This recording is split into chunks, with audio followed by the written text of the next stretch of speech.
할렐루야, 반갑습니다. 1대1 제자 양육을 통해서 하나님의 은혜의 도구로 하나님의 동반자로서 쓰임받고 계신 여러분들을 축복합니다. 1대1 제자 양육하면서 여러분들의 믿음이 먼저 성장하기를 부탁드리고 또 기대합니다. 하나님의 말씀이 곧 능력이 있습니다.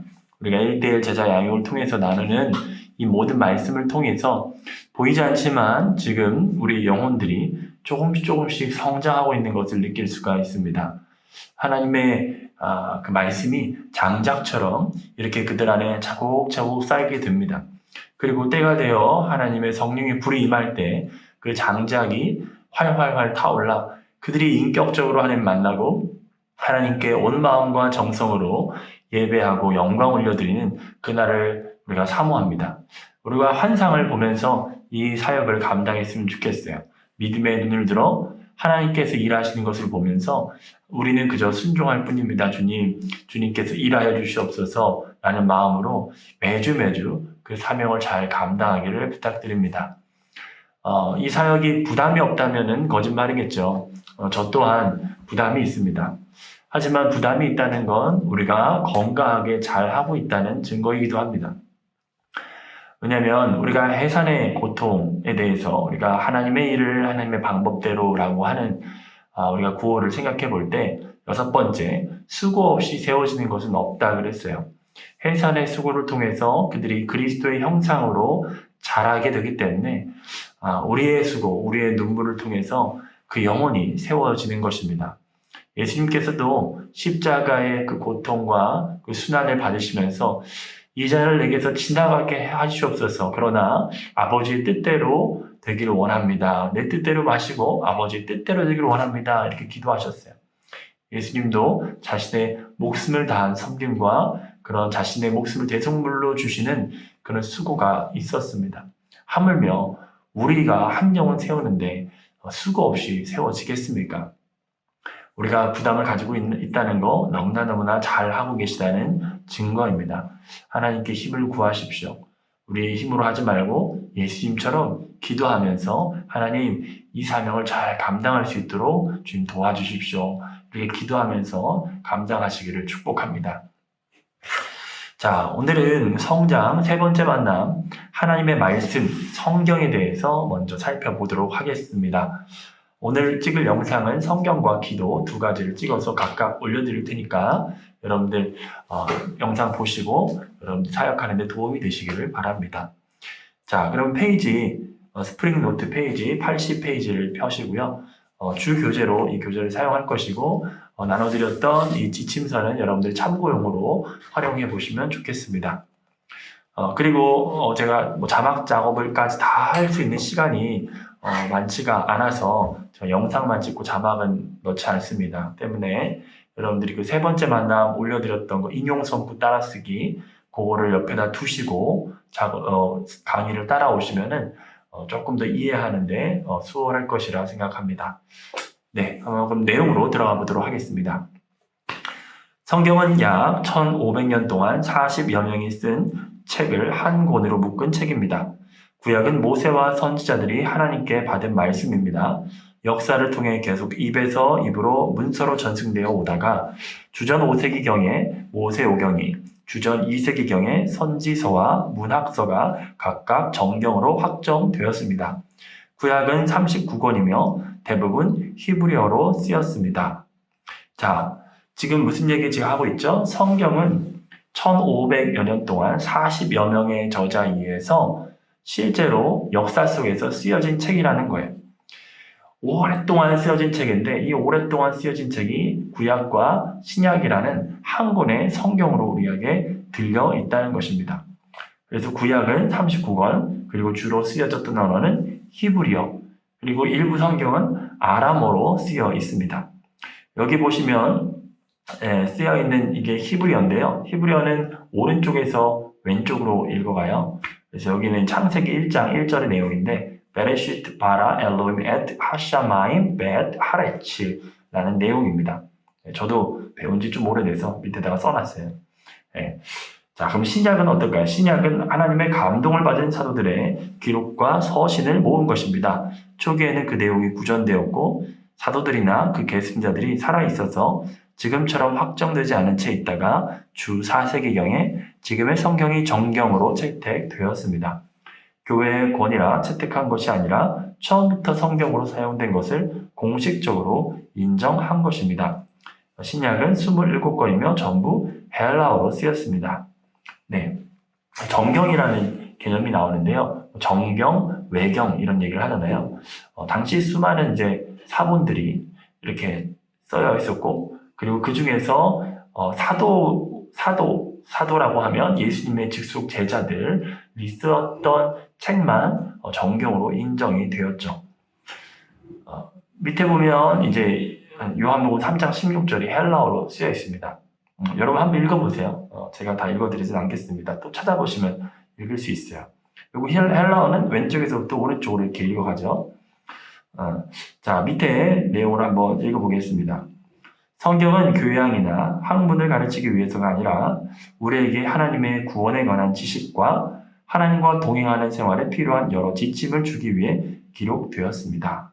자, 여기서 중요한 두 가지 포인트가 나와요. 자, 오늘 배우는 내용에 직접적으로 연결되는 것인데요. 성경 왜 집필되었고 우리가 왜 보냐는 얘기를 지금 하고 있는 거예요. 자, 첫 번째 보면 하나님의 구원에 관한 지식을 우리에게 가르쳐준다. 여기서 한번 밑줄을 쳐보세요. 하나님의 구원에 관한 지식. 두 번째는 하나님과 동행하는 생활에 필요한 여러 지침을 준다는 거예요. 그러니까 이 성경은 백과사전이나 어떤 과학서적이 아니라 하나님께서 우리를 향한 그 구속의 역사를 기록하고 있고, 또 하나님의 백성으로서 우리가 이 땅에서 어떻게 살아가야 할지를 가르쳐주는 책이다라는 거예요. 자, 그래서 성경의 근원에 대해서 몇 권이고 헬라어로 쓰였고 히브리어로 쓰였고 이런 얘기 했어요. 그 성경의 기록 목적에 대해서 우리가 성경을 근거로 한번 찾아보기 원하는데요. 디모데후서 3장 15절 16절을 우리 한번 같이 읽어볼까요? 또 어려서부터 성경을 알았나니 성경은 능히 너로 하여금 하나님이 그리스도 예수 안에 있는 믿음으로 말미암아 구원에 이르는 지혜가 있게 하느니라. 모든 성경은 하나님의 감동으로 된 것으로 교훈과 책망과 바르게 함과 의로 교육하기에 유익하니. 자, 성경의 기록 목적을 이 성경을 근거로 한번 답해 보시면 어떻게 될까요? 그리스도 안에 있는 믿음으로 말미암아 구원에 이르는 지혜를 얻게 하려고 성경이 기록되었다는 거예요. 또 두 번째는 하나님과 동행하는 삶을 위해서라고 지침서에 나와 있는데 조금 더 성경의 명확한 단어를 빌려서 쓰자면 교훈과 책망과 바르게 함과 의로 교육하여서 17절은 우리가 읽진 않았는데 17절에 보면 하나님의 사람으로 온전하게 하고 또 하나님의 선한 일을 행할 능력을 갖추게 하기 위해서.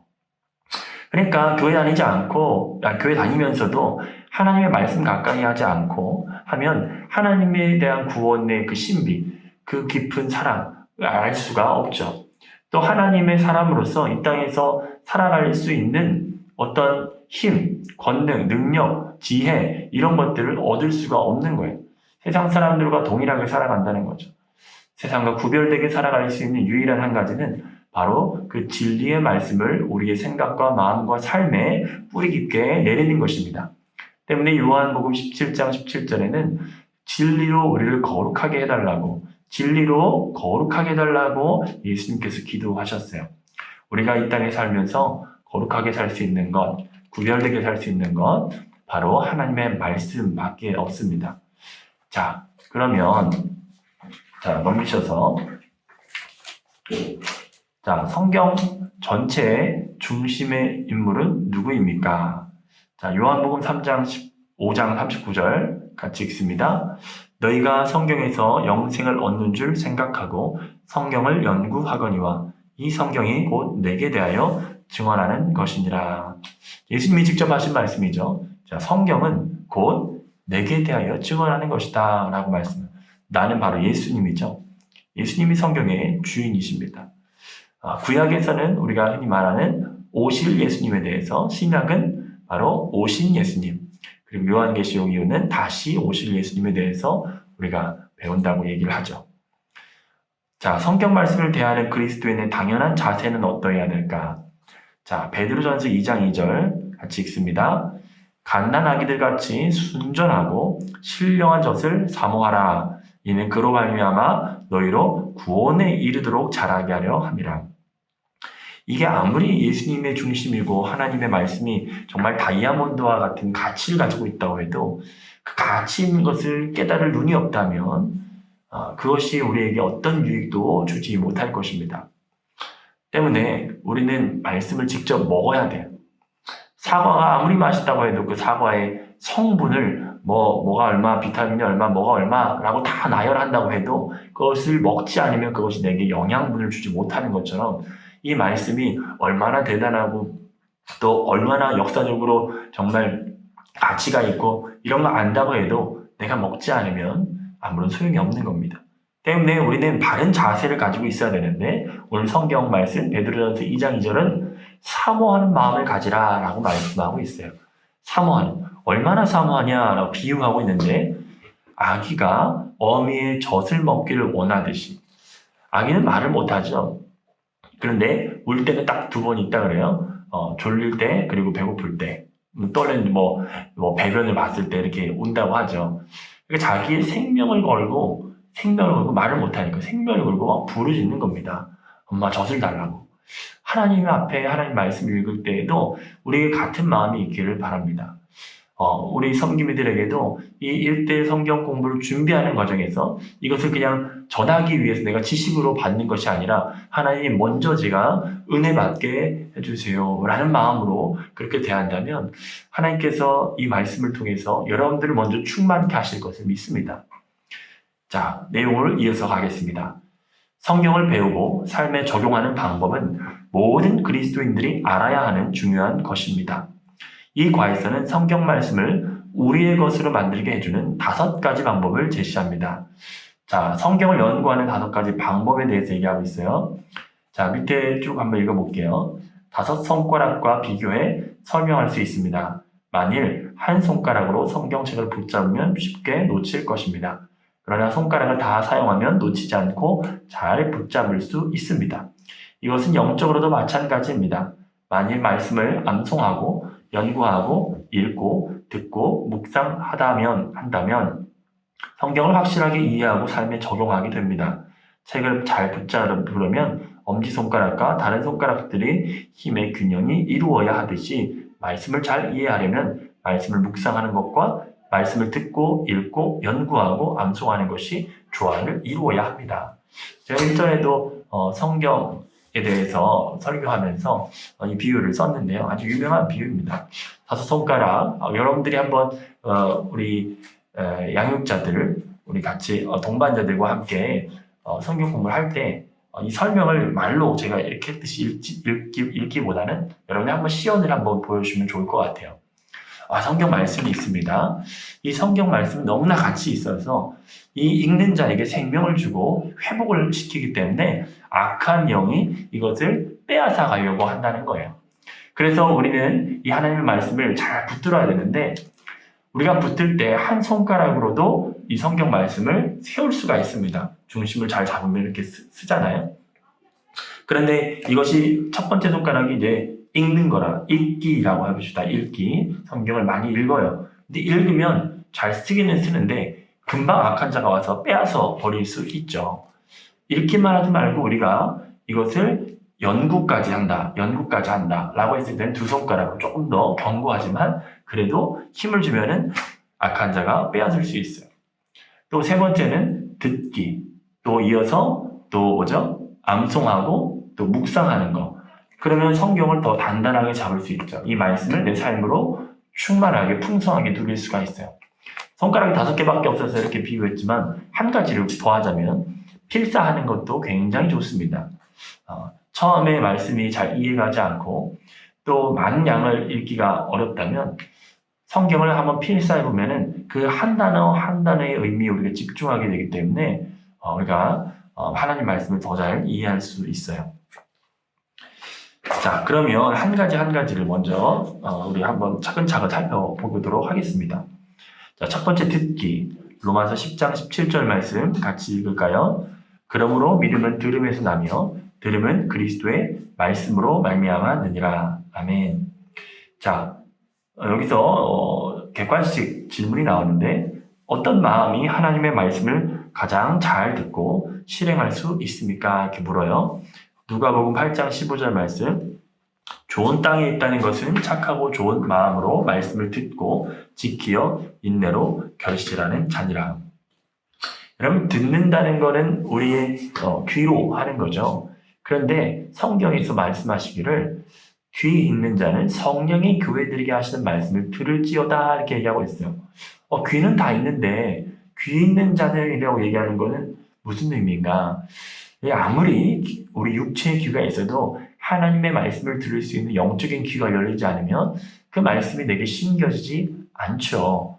때문에 우리는 성령의 귀가, 성령이 교회들에게 하시는 말씀을 들을 수 있는 귀가 열려야 되는데 오늘 이 누가복음 말씀에서 그것을 뭐라고 표현하고 있냐? 좋은 땅이다. 착하고 좋은 마음으로 그 말씀을 받는 거다라고 얘기하고 있어요. 그래서 네 가지 문항 중에서 착하고 좋은 마음, 빈틈없고 신중한 마음, 열려있으나 냉담한 마음, 논리적이고 탐구하는 마음이 있는데 정답은 1번. 착하고 좋은 마음이죠. 착하고 좋은 마음으로. 착하고 좋은 마음이라는 것은 어떤 의미일까요? 한번 넘겨보실까요? 자, 84페이지. 데살로니가전서 2장 13절과 사도행전 17장 11절은 설교를 듣는 태도를 가르칩니다. 자, 여기서 지금 좋은 마음으로, 착하고 좋은 마음으로 말씀을 듣는 게 어떤 건지 조금 더 구체적으로 얘기하고 있어요. 자, 데살로니가전서 2장 13절. 이러므로 우리가 하나님께 끊임없이 감사함은 너희가 우리에게 들은 바 하나님의 말씀을 받을 때에 사람의 말로 받지 아니하고 하나님의 말씀으로 받으니 진실로 그러하도다. 이 말씀이 또한 너희 믿는 자 가운데에서 역사하느니라. 아멘. 자, 여기서 핵심은 뭐예요? 한번 따라해 볼까요? 사람의 말로 받지 않고 하나님의 말씀으로 받는 것입니다. 그리고 말씀을 믿음으로 받는 것입니다. 자, 크게 두 가지 얘기했어요. 사람의 말이 아니라 하나님의 말씀으로 받아야 된다. 그리고 믿음으로 받아야 된다. 이 두 가지입니다. 꼭 기억하세요. 그리고 또 사도행전 17장 11절 말씀 같이 읽을까요? 베레아에 있는 사람들은 데살로니가에 있는 사람들보다 더 너그러워서 간절한 마음으로 말씀을 받고 이것이 그러한가 하여 날마다 성경을 상고한다. 자, 여기서 간절한 마음으로 말씀을 받았다라고 얘기해요. 그리고 그 말씀을 한 번 듣고 끝나는 것이 아니라 마치 소가 되새김질을 하듯이 계속 상고했다라고 얘기해요. 한자식의 표현이 나오니까 조금 이해하기 어려울 수 있어서 저도 이제 성도님과 함께 하다 보면 이 단어 어떻게 이해하세요? 잘 이해하고 있나요? 라고 한 번씩 물어봐요. 근데 제가 막 설명하다 보면은 제 템포, 제 페이스에 빠져서 상대방이 잘 이해하고 있는지 못하고 있는지 그거 모르고 그냥 내 식대로 막 갈 수 있거든요. 때문에 여러분도 중간중간에 성도님의 눈을 보시면서 잘 이해하고 있는지, 잘 듣고 있는지 한 번씩 점검해 보는 게 좋아요. 자, 상고한다. 항상 생각한다라는 의미죠. 이런 마음으로 말씀을 받는 것이 착하고 좋은 마음이다라고 얘기하고 있어요. 자, 밑에 지문을 한번 읽어보겠습니다. 그리스도인들 대부분은 선포되는 말씀을 듣습니다. 그러나 들은 말씀을 지키는 사람이 더 복이 있습니다. 여기다가 한번 밑줄을 한번 그어보겠습니다. 들은 말씀을 지키는 사람이 더 복이 있습니다. 네, 우리는 들은 말씀을 기억하고 인용하는 성경 구절들과 설교 요점에 주의를 기울여야 합니다.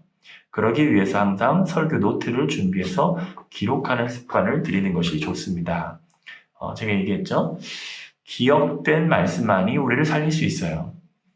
들어놓고서 기억도 안 되는 말씀이 어떻게 우리를 살릴 수가 있겠습니까? 그리고 기억된 말씀은 우리를 살리되 무엇을 통해 살리냐? 우리가 그 말씀대로 행하고자 결단하고 행할 때 그 말씀이 우리에게 힘을 주는 거예요. 때문에 중요한 것은 어떤 자세로 들어야 되냐? 다 듣는데 어떤 자세로 들어야 그 말씀이 우리를 살리냐라는 얘기를 했어요. 하나님의 말씀으로 들어야 된다. 간절한 마음으로 받아야 된다. 항상 그 말씀을 생각해야 된다. 믿음으로 받아야 된다. 이런 얘기를 했습니다. 자, 두 번째. 자, 읽기예요. 읽기. 자, 요한계시록 1장 3절. 이 예언의 말씀을 읽는 자와 듣는 자와 그 가운데 기록한 것을 지키는 자는 복이 있나니. 자, 요즘은 누구나 성경을 사서 읽을 수 있죠. 그러나 그런 혜택을 누리게 된 지 그리 오래되지 않습니다. 과거에는 책을 손으로 필사했으므로 성경이 귀했고, 인쇄기가 발명된 후 성경이 인쇄되긴 했지만 단가가 엄청나게 비쌌습니다. 또 성경 대부분이 라틴어로만 번역되어 있어서 일반인들이 자기 나라 말로 읽을 수 없었습니다. 게다가 한때는 교회가 권위를 유지하기 위해 평신도가 성경을 읽는 것을 금하기도 했습니다. 자, 우리에게 성경이 이렇게 손에 들려있지만 역사적으로 본다면은 굉장히 귀한 가치가 있는 성경이라는 거예요. 이 성경 한 권을 번역하는 일 때문에 화형에 처해지기도 하고, 성경을 가지고 있다는 이유만으로도 정치보험 수용소에 가는 일들, 지금 현실에도 일어나고 있습니다. 그러나 우리는 이 가치 있는 성경을 가지고 있으면서도 얼마나 귀하게 그것을 읽고 있는지 한번 묻고 있는 것입니다. 자, 그러면 우리가 성경을 매일 왜 읽어야 될까? 자, 신명기 17장 19절 말씀 같이 읽겠습니다. 시작. 평생에 자기 옆에 두고 읽어 그의 하나님 여호와 경외하기를 배우며 이 율법의 모든 말과 이 규례를 지켜 행할 것이라. 자, 왜 베갯머리에다 두고 항상 가까이에 두고 읽으라고 말씀하시죠? 하나님 경외하기를 배워야 된다는 거예요. 또 그 말씀을 지켜 행해야 된다는 거예요. 성경을 비유하기를 사랑의 편지다라고 비유하기도 하지만 우리 인생의 사용 설명서다라고 얘기하기도 해요.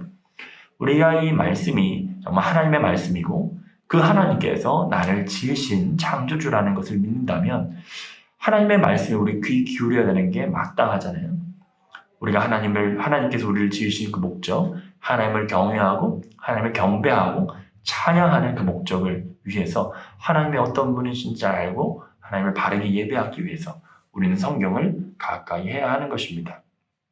요한계시록 1장 3절을 당신 자신의 말로 써보십시오. 그래서 마치 자기 언어로 번역하듯이 한번 써보라는 건데요. 같이 말씀을 읽어볼까요? 이 예언의 말씀을 읽는 자와 듣는 자와 그 가운데 기록한 것을 지키는 자는 복이 있나니 때가 가까움이라. 자, 세 가지 얘기했어요. 읽는 자, 듣는 자, 지키는 자가 복이 있다. 한번 따라해볼까요? 읽는 자, 듣는 자, 지키는 자가 복이 있다. 다시 한 번 더. 읽는 자, 듣는 자, 지키는 자가 복이 있다. 그래서 저는 이렇게 써봤어요. 예언의 말씀을 읽는 자와 듣는 자와 그 가운데 기록한 것을 지키는 상민이에게 복이 있다. 이렇게 자기 이름을 넣어서 한번 써봤어요. 그렇게 한번 권면해 보시면 좋을 것 같아요. 여기서 말하는 성경 읽기는 성경이 귀하던 시대에 공중 예배 때 성경을 낭독하던 것을 의미하지만 성경을 쉽게 구해서 읽을 수 있는 현대에는 개인적으로 읽는 것에 적용할 수 있습니다. 성경을 체계적으로 읽을 계획을 세워보십시오. 그래서 우리 부서에서는 20분 공동체 성경 읽기라는 것을 연중에 계속 진행하고 있습니다. 여러분들의 대상자가 잘 하고 있는지 권면해 보시기를 바라요. 내년에도 성경 읽기 사역은 꾸준하게 진행될 것입니다. 저는 확신하건대 스스로 성경을 읽기 시작하면 그 영혼은 반드시 변화가 됩니다. 전도서 12장 13절에 보면은 사람의 본분에 대해서 얘기하고 있어요. 하나님을 경외하는 거, 하나님을 알아가는 거, 사람의 본분입니다. 어떤 특별한 사람만 읽는 것이 아니라 바로 우리 그리스도인들, 하나님께서 지은 모든 피조물인 우리 인간은 하나님의 말씀을 읽어야 된다는 거예요. 자, 그래서 여러분들 우리 그 1대1로 지금 하고 계시기 때문에 한번 그런 약속도 한번 해보면 좋을 것 같아요. 우리가 이 말씀을 한번 실제적으로 지켜보자. 그래서 한 주간 동안 어떤 서신서 짧은 거라도 정해서 이거를 하루에 빌립보서 같은 경우 아니면은 로마서 같은 경우 아니면 요한복음 같은 경우 일정 분량을 정해서 읽고 오디오로 녹음해가지고 우리 카톡방에 이렇게 올리자 해서 서로 크로스 체킹 하면서 서로 이제 의지해서 이제 잘 읽어 나갈 수 있도록 해보는 것도 좋은 방법일 것 같아요. 자, 세 번째는 연구입니다. 연구. 베레아에 있는 사람들은 데살로니가 있는 사람들보다 더 너그러워서 간절한 마음으로 말씀을 받고 이것이 그러한가 하여 날마다 성경을 상고함으로. 자, 한번 넘겨볼까요? 자, 잠언 2장 4절은 우리가 어떤 자세로 말씀을 연구해야 한다고 말합니까? 자, 연구한다 할 때 연구는 그 말씀이 실제로 어떤 것을 말하고 있는지를 우리가 해석하는 거죠. 그래서 연구는 굉장히 중요합니다.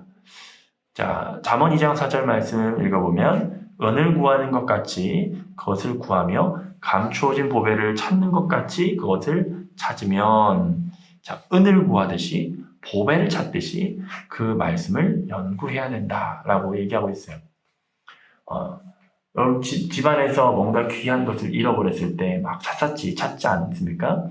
그런 것처럼 하나님 말씀을 읽으면서도 이 말씀에 감춰진, 그리고 하나님께서 우리에게 주신 깨달아야 될 그 말씀이 어떤 것인지 유심 있게 은을 찾듯이 보배를 찾듯이 그렇게 눈을 뜨고 찾아보는 거예요. 저는 이제 귀납적 성경 연구라는 것을 그런 방법으로 묵상을 하기 시작했을 때 참 은혜가 많이 있었어요. 그래서 성경을 한 절을 보더라도 한 단어 한 단어 그 의미와 배경과 이런 것들을 생각하면서, 그리고 참고 서적 같은 거 제가 주로 보는 게 성경 사전이라는 건데, 두란노에서 나온 비전 성경 사전 이런 것이 지금은 인터넷에 아주 다 올라와 있더라고요. 그래서 그런 보조 자료를 통해서 이렇게 성경을 조금 더 폭넓게 읽기 시작했을 때 정말 큰 은혜가 있었습니다. 물론 미숙한 점도 있을 수 있죠. 그러나 이제 사역자가 있고 또 지도해주는 선생님이 계시니까 그 안에서 참 재미있게 말씀을 읽어 나갔던 것 같아요. 자, 여러분도 연구의 영역 굉장히 중요합니다. 자, 두 번째, 성경을 연구하는 목적이 뭘까요? 디모데후서 2장 15절, 진리의 말씀을 옳게 분별하며 하나님 앞에서 부끄러울 것이 없는 일꾼으로 인정된 자로 나를 하나님께 드리기 위해서.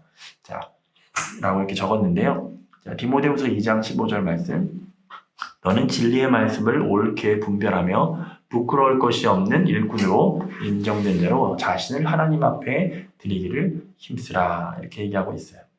자, 연구하는 것은 더 주의를 기울여서 성경을 읽는 거예요. 성경을 읽다가 새롭게 발견하는 사실들을 메모해 두면 좋습니다. 읽는 것이 연구하는 것보다 더 빠르고 쉽습니다. 그러나 연구하면 그 말씀을 생각하게 되고 기억하게 됩니다. 여러분, 밑줄 한번 가보실래요? 읽는 것이 연구하는 것보다 더 빠르고 쉽죠. 그러나 연구하면 그 말씀을 생각하고 기억할 수 있게 됩니다. 그래서 초신자들이 성경 공부할 때 보조자료를 이렇게 소개하고 있는데요.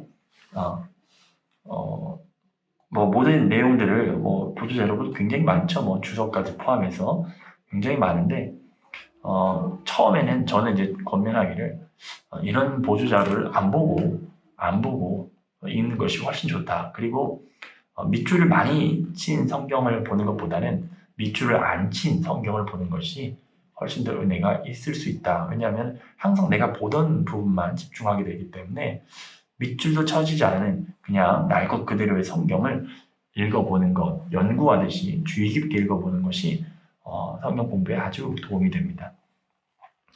자, 네 번째, 암송입니다. 청년이 무엇으로 그의 행실을 깨끗하게 하리이까? 주의 말씀만 지킬 따름이니이다. 내가 주께 범죄하지 아니하려 하여 주의 말씀을 내 마음에 두었나이다. 자, 여기서 중요한 것은 어디에 두었다고요? 주의 말씀을 내 마음에 두었다라고 얘기하고 있어요. 저는 여기서 이제 암송에 대해서 설명할 때 이런 말을 많이 해요. 여기서 머리가 아닌 마음에 두었다는 사실을 우리가 유념해야 됩니다. 머리. 우리가 암송을 하면 머리에다 쌓죠. 우리가 기억 속에 꾹꾹꾹꾹 집어넣습니다. 그러나 그 기억된 말씀이 이 가슴으로 내려와야 돼요. 이 마음으로 내려와야 됩니다. 이게 가깝지만 천리길처럼 멀다고 얘기하잖아요. 이 머리에 있는 말씀이 어떻게 가슴으로 내려올 수 있을까? 은혜 받은 말씀은요, 남아요. 은혜 받은 말씀은 머리가 아니라 가슴에 남죠. 은혜 받았다라고 할 때 그 말씀에 대한 나의 간증, 어떤 그 말씀을 순종해서 얻게 되는 어떤 간증, 이야기들이 그 말씀에 녹아져 있을 때 그것은 머리가 아닌 이제 가슴에 새겨지게 되죠. 여러분들이 좋아하는 성경 말씀 몇 구절 뽑아보시라 하면은 여러분들의 어떤 삶의 이야기, 어떤 회심의 사건, 그리고 하나님의 어떤 사명을 받았을 때 이런 말씀들, 자기의 이야기와 연결된 말씀들이 있다는 걸 발견하게 될 거예요. 내용으로 한번 이어서 가보겠습니다. 하나님은 우리가 그분의 말씀을 어떻게 하기를 원하십니까? 신명기 11장 18절 상반절 한번 읽어볼까요? 이러므로 너희는 나의 이 말을 너희의 마음과 뜻에 두고, 자, 마음과 뜻에 두라 이렇게 말씀하고 있어요. 잠언 7장 3절 하반절 말씀, 이것을 내 어디에 새기라? 마음판에 새기라. 자, 마태복음 4장 4절 7절 10절에서 예수님은 사탄의 시험을 어떻게 이기셨어요? 하나님의 말씀으로 이겼죠. 자, 이거는 읽지 않겠습니다. 잘 아는 말씀인데 반복돼서 나오는 것이 기록되었을 때, 또 기록되었을 때, 기록되었을 때, 예수님도요 사탄과의 싸움에서 말씀으로 싸우셨습니다. 영적 싸움 승리할 수 있는 그 성령의 검, 곧 하나님의 말씀을 가지라 라고 말씀하고 있어요. 여러분, 우리가 말씀에 있으면 우울증을 이길 수 있어요. 말씀에 있으면 우리 안에 두려움을 쫓아낼 수 있어요. 말씀에 있으면 염려를 이길 수가 있어요. 말씀을 붙드시기 바랍니다. 그러려면 암송이 되어야 된다요. 자, 골로새서 3장 16절 말씀, 그리스도의 말씀이 너희 속에 풍성히 거하여 라는 말씀은 무슨 뜻이라고 생각합니까? 자, 거한다 라고 하는 것은 그냥 스쳐 지나간다 라는 그런 의미가 아니라 지속적으로 머문다 라는 의미죠. 그 말씀이 그냥 흘러 떠내려가는, 한쪽 귀로 들었다가 한쪽 귀로 흘러가는 그런 말씀이 아니라 그 말씀이 우리 마음에 풍성히 거해야 된다는 것, 지속적으로 머물러야 된다는 것을 말씀하고 있어요. 자, 무슨 뜻이에요? 우리 마음 그릇에 풍성이 담겨 온전히 지배하는 상태가 되어야 된다는 거죠. 자, 넘기셔서 이제 양이 많다 보니 조금 속도를 내고 있는데요. 여러분 답을 쓰지 못해도 여러분 지침서에 나와 있으니까 참고해 주시면 좋겠습니다. 그리고 다음에는 미리 여러분들 답안 같은 거 작성해 보시는 것도 도움이 될 것 같아요. 자, 하나님의 말씀을 오래 기억하기 위해 시간을 투자해서 성경 구절을 암기하는 것보다 더 유익한 것은 없다. 도슨 트로트먼이 이렇게 얘기했다고 합니다. 그래서 성경 암송 계획을 한번 세워봐라. 그것을 실행해야 합니다. 생각을 말로 표현할 수 있도록 성경 구절을 하나씩 외워봅시다. 저는 암송이 굉장히 중요하다고 생각하기 때문에 우리 암송 챌린지 계속 진행하고 있죠.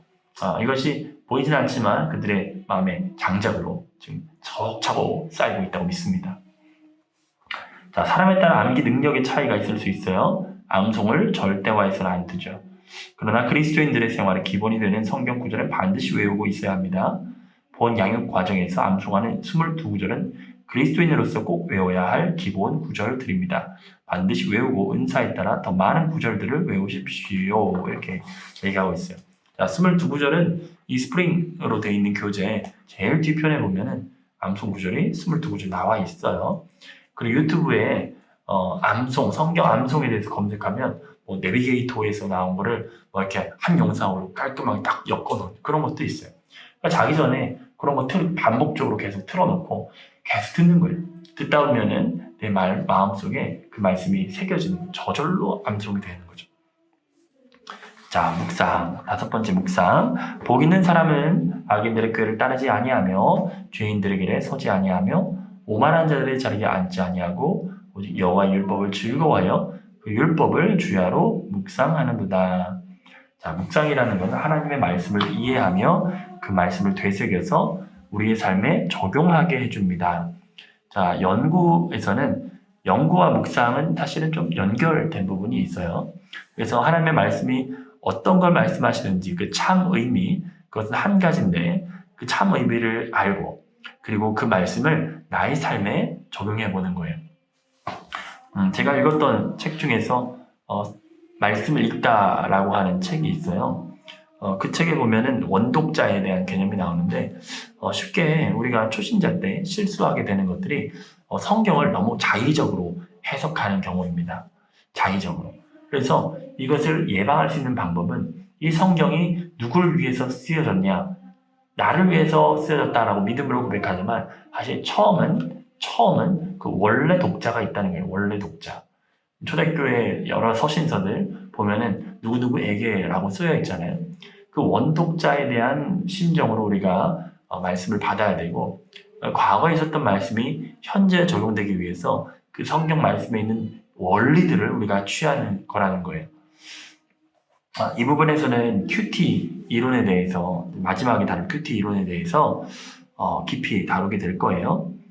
자, 한번 내용으로 쭉 이어가 보겠습니다.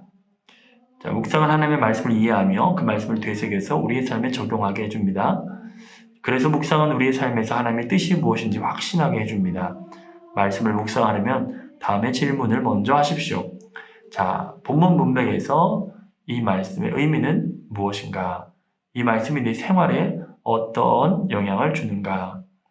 예수님도 어떤 율법 학자가 물으러 왔을 때 이렇게 말씀하셨어요. 내가 이 율법에 무엇이라 쓰여 있으며 내가 어떻게 읽느냐.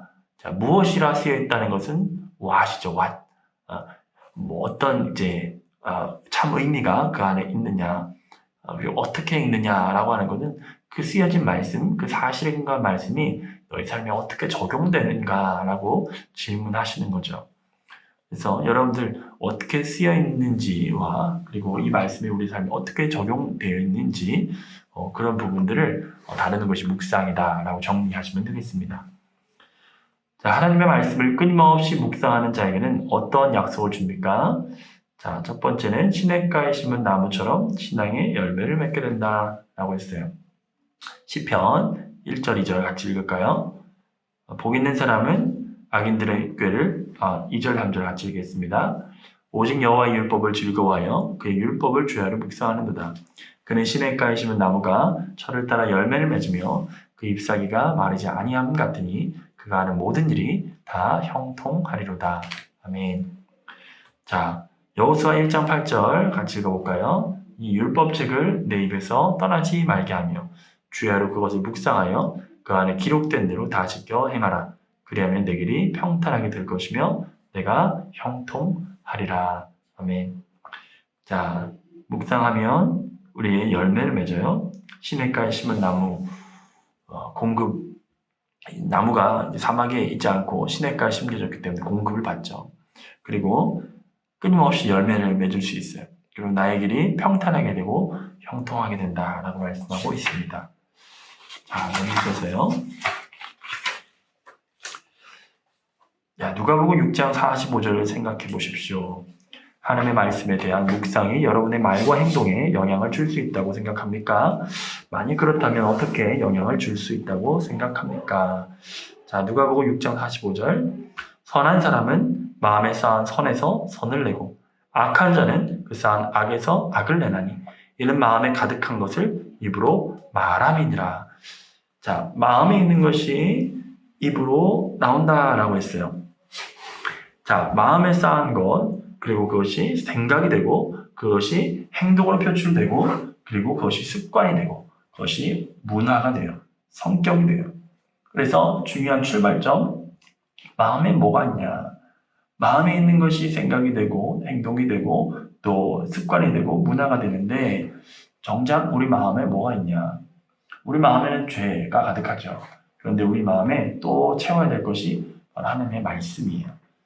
자, 내 마음에 무엇이 쌓여 있는지 알 수 있는 방법은 거꾸로 우리 행동과 습관과 문화, 성격에 뭐가 있는지를 우리가 주의 깊게 보면 우리 마음과 생각이 지금 뭐가 차 있는지를 거꾸로 알 수가 있겠죠.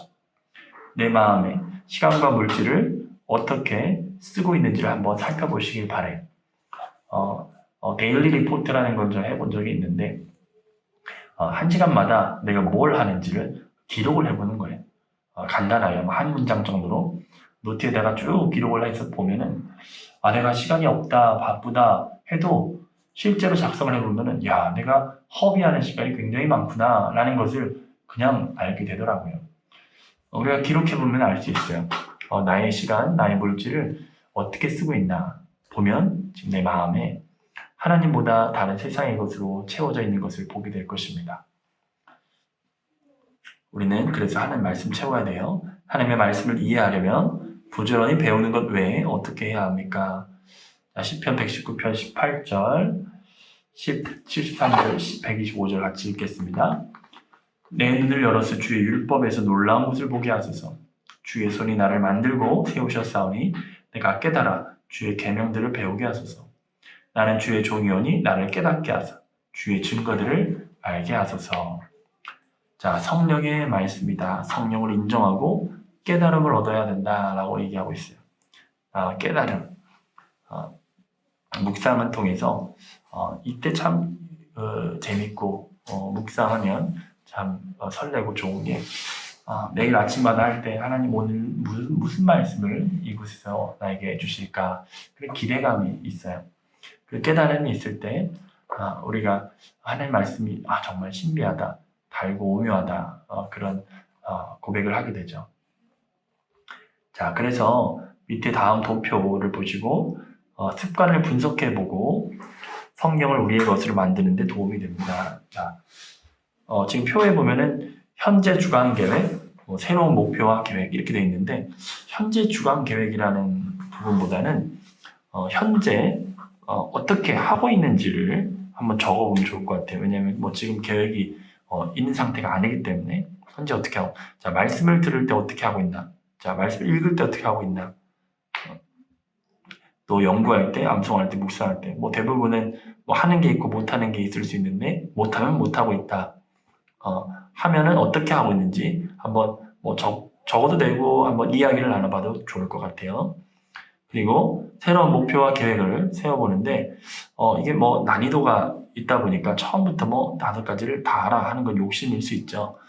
그 중에서 그래도 우리 탈북민들, 우리 통일민들의 수준에서 할 수 있는 것, 그리고 권면하기는 우리 양육자분들하고 같이 할 수 있는 것, 그것을 한번 해보면 좋겠다 생각이 들어요. 그래서 그렇게 약속을 정했다면은 여러분 양육자분들께서 꼭 하셔야 될 게 점검하는 겁니다. 사전에 우리 동반자에게 얘기를 해주세요. 우리가 이런 목표를 잡고 우리가 같이 해볼 건데 처음에 쉽지 않기 때문에 내가 수시로 점검할 거다. 이 점검에 대해서 불편하게 생각하지 말아라. 이 점검은 여러분들과 당신과 제가 같이 성장할 수 있게 해서 하는 거다. 라고 얘기를 해주세요. 미리 얘기해 주시면 자꾸 점검하는 게 불편하다 이렇게 얘기 안 할 수 있도록 미리 얘기해 주시기 바래요. 그래서 한 단계 한 단계씩 성장할 수 있도록 제일 쉬운 게 이제 듣는 거죠. 듣는 거. 그래서 성경을 정해놓고 아니면 여러분들 사용하시는 어플 같은 거 소개해 주셔도 좋고 방법을 알려주셔서 성경을 어떻게 들을 수 있는지, 그래서 어디부터 어디까지 듣고 읽었는지 안 읽었는지, 들었는지 안 들었는지 한번 체크해 보시면 좋을 것 같아요. 자, 밑에 3가지 인용구가 있는데 같이 읽어보겠습니다. 자, 드와이트 무디가 한 말인데요. 성경은 지식을 증가시키라고 주신 것이 아니라 삶의 변화를 위해 주신 것이다. 또 제롬은 이렇게 얘기했습니다. 성경에 대한 무지는 그리스도에 대한 무지다. 윌리엄 리용 펠프스는 나는 대학 교육의 가치를 충분히 인정한다. 그러나 대학 교육 없는 성경 지식이 성경을 모르는 대학 교육보다 훨씬 더 값지다. 성경 지식에 충분한 사람은 교육을 받은 것이나 다름없다. 어떤 것에 대한 배움도 폭넓은 지식도 성경 지식과는 바꿀 수 없다. 윌리엄 리용 펠프스가 이렇게 얘기했어요. 자, 이 3가지 인용구 중에서 어떤 부분이 특별히 와닿는지, 그 이유가 무엇인지 한번 나눠보고 마무리 해보시면 좋겠습니다. 네, 오늘 성경에 대해서 알아봤는데요. 아주 기술적인 것이지만 저도 준비하면서 내가 이런 자세로 하나님 말씀 대하고 있지 못했구나. 맨날 말씀 예배 드리고 또 말씀 읽는다고 하지만 정말 사모하는 마음으로 내가 그렇게 말씀을 받고 있었나. 저도 돌아오면서 회개하는 시간이 되었습니다. 여러분들에게도 이 1:1 제자 양육이 성장의 기회가 되기를 바랍니다. 우리가 믿음을 가지고 이 사명을 끝까지 완수합시다. 제가 기도로 이 성경과를 마치고 기도해서 또 뵙도록 하겠습니다. 하나님 아버지 감사합니다. 우리 모든 양육자들에게 하나님 말씀의 능력을 깨닫게 하여 주시옵시고 그 말씀의 능력에 힘입어서 이 사명을 잘 감당할 수 있도록 도와주십시오. 하나님, 성경 읽기와 듣기 여러 가지 활동을 우리가 양육자들과 동반자들이 계획해서 진행할 때에 하나님 잘 되지 않고 넘어질 수 있지만 끝까지 하나님 완수하여서 열매를 볼 수 있도록 도와주시고 하나님 우리 동반자들이 스스로 말씀을 읽고 듣는 수준까지 이룰 수 있도록 주님 말씀을 통해서 깨달음을 주시고 은혜를 주시옵소서. 성령께서 하시는 말씀을 들을 수 있는 귀를 열어 주시옵소서. 그래서 집에서 TV 보고 스마트폰하고 세상적인 것 하다가 보내는 시간보다 하나님 말씀 읽고 묵상하고 연구하는 기쁨과 즐거움이 넘치는 우리 동반자들이 되게 하여 주시옵소서. 감사드리며 예수님의 이름으로 기도합니다. 아멘. 네, 감사합니다. 수고하셨습니다.